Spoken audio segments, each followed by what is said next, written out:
Ryan Schmidt and Robert Baker have joined us from the Township of Langley to talk about a new program that they've got there to encourage energy efficiency in the new homes that are being built in Langley. So I'm going to pass it off now to Ryan to share with us what they're doing. Great, thanks. Hi, everyone. Just like to start by saying thank you to Ellen and Tom Pierre and the rest of the Pembina team for hosting today's webinar and inviting the Township of Langley to share its story. Like other local governments that have signed the Climate Action Charter, the Township is committed to creating energy efficient and sustainable communities.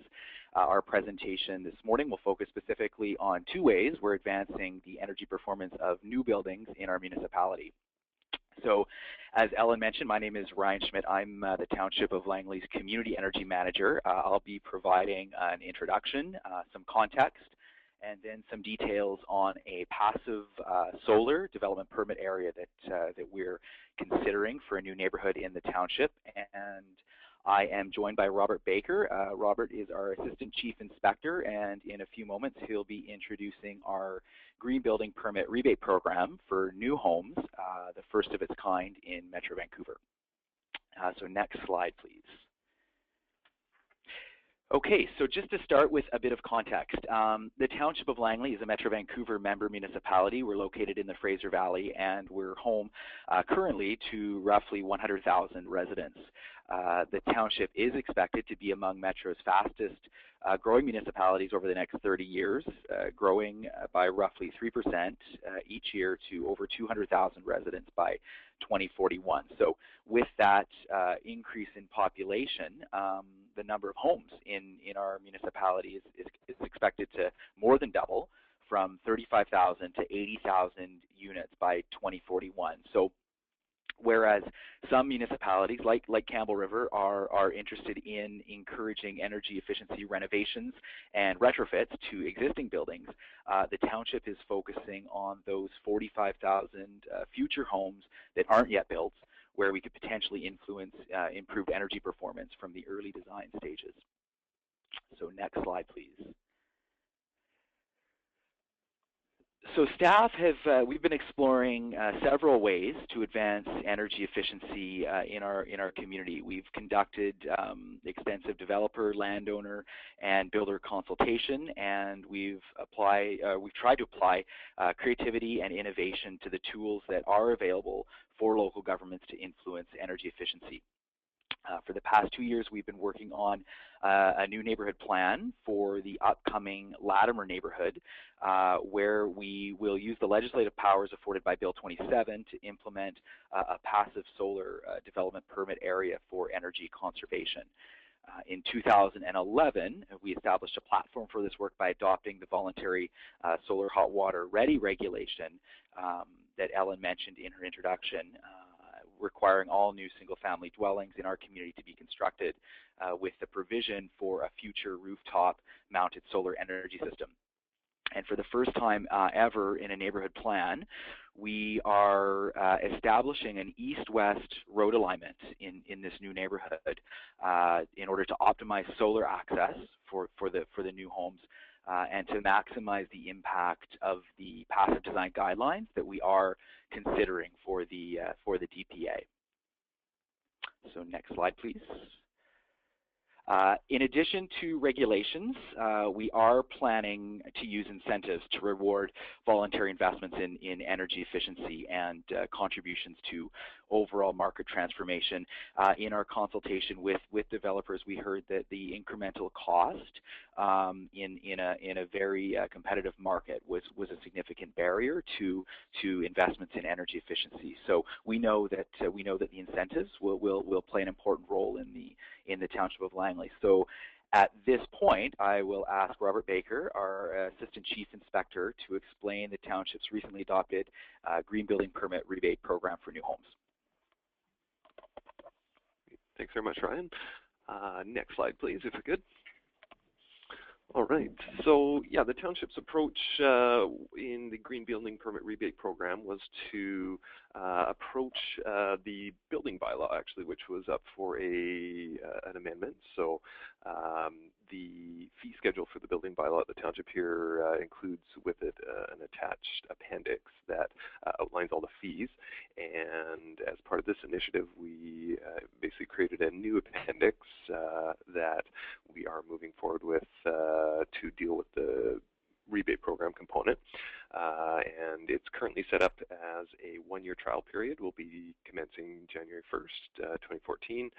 And the bylaw is set up so that it will run for a year as sort of a trial measure, and then we will reevaluate it and make any necessary adjustments or extend it or you know, any requirement like that moving ahead for 2015. I should point out that I saw earlier in the label in the presentation fee-bate program was mentioned, and definitely the approach we took was to sort of move away from that concept and look as more of a voluntary measure. So we're definitely sort of considering more towards the rebate concept. Next slide, please. All right, so there is an existing provision in the BC Building Code that's been in place for a few years to utilize the EnerGuide 77 rating system as a path to comply. The uptake we've seen on this is very minimal to date, and that's definitely the feedback we've got from our other local government partners as well. So this matrix obviously is in existence, and we deemed it to be the most appropriate evaluation system to use as part of the program, just because it aligns with other current initiative programs that Hydro and Fortis would have. So the approach we took was to essentially set a voluntary target level that builders of new residential construction projects could strive to achieve, and if they did, they would enroll in this program and be eligible to receive a rebate on their building permit upon completion of the project. Next slide, please. All right, so the levels that we were basically setting at on the ERS scale, we looked at sort of the current construction measures that are out there, and definitely we are aware of those upcoming code changes that will be in effect for single-family housing at the end of 2014 in December. So in conjunction with that, a lot of the studies are out there right now. The data we received from NRC suggested that sort of the current average construction level people may be achieving around EnerGuide 73 with those new code provisions that will be in effect at the end of 2014. They were based on an EnerGuide 78 model.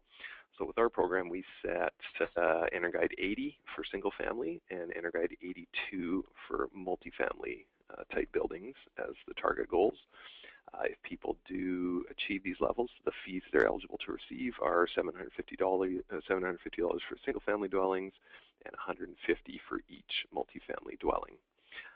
And again, those rebates as part of the program also built into the incentive is the township will have a consultant that basically is going to be available for that year trial period, and any builder that voluntarily wants to participate in the program will be able to sit down with that consultant and have their EnerGuide assessment performed as part of a complimentary service that will be offered at no cost to the builder as part of this program. Next slide, please. So the path that we're following, I won't go through it in extensive detail, but essentially the blue on the left side is our regular permitting flow process. So applicants that do elect to participate in the program will go through regular permitting and inspections to demonstrate building code compliance. And off to the right side is the sort of concurrent process that will run with that as part of the rebate program. Basically, it starts off with a visit to the certified energy advisor to have that complimentary consultation performed. if the builder decides to proceed in having the Energuide assessment completed and following through with the construction, they go through that process. If at any time they do sort of drop off for any reason, they don't achieve their target goals, they have struggles with costs, whatnot, they can essentially de-enroll from the program at any time without any penalty attached to it, and their regular process just continues to flow with regular inspections and occupancy of the building. It's set up not to tie the final Energuide rating system to eligibility for occupancy of the building, so there is not necessarily that sort of pressure that can exist at time of final inspection. So that's kind of the model that we took on it. And I believe that's it for our slides. I guess I will maybe throw it back to our presenter and give opportunity for any questions. Thanks, Robert and Ryan, very much for that. Yeah, the question I have is a single-family home by definition, and considering equal quality of construction, a single-family home is the most inefficient form of residence we can create. A duplex will be probably 10% more efficient than a single family. A townhouse is 20, and an apartment is probably in the 40 or 45% more efficient than a single family house. I'm surprised that your incentives are very strong for single family housing and relatively weak for the multifamily. And why the township still encouraging single family, which in reality should be discouraged completely. We can't afford that anymore. Yeah, no, that's definitely a great question. Thank you. I would say our sort of land base and development type out here is in the township is still very conducive to the option for single-family dwellings. That's still a very popular housing model type here with our land base.